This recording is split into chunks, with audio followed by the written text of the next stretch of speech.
Cyber threats are porting malware to Apple chips. With Apple releasing its new M1 CPU chip used in Macintosh computers, software developers port their products for compatibility and performance. Well, now we're seeing cyber threats do the same with their malicious software.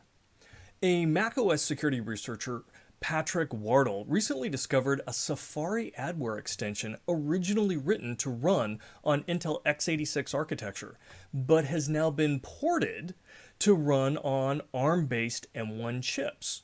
Now, this represents an approach by cyber threats, fraudsters, criminals, data harvesters, whatnot, to create multi-architecture applications. And that will give them a much wider attack surface and better chances to be successful in their exploits.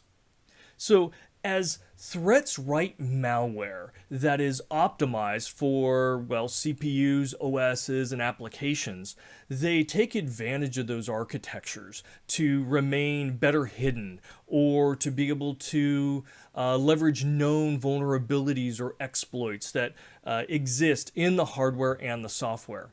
And now, with threats porting malware over, it's going to be optimized for Apple M1 chips, whereas originally they were probably likely optimized for Intel CPUs, which were in Apple devices, in Apple laptops and computers beforehand. So expect attacks to begin climbing for Apple hardware over time. Now, this is a natural evolution of attackers seeking better capabilities by adapting to Apple's new mainstream hardware, which is pretty impressive. The M1 is an impressive chip.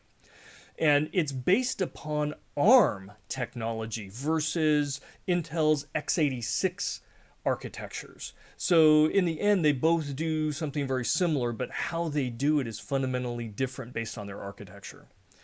And this activity of porting information, well, it's really only the beginning.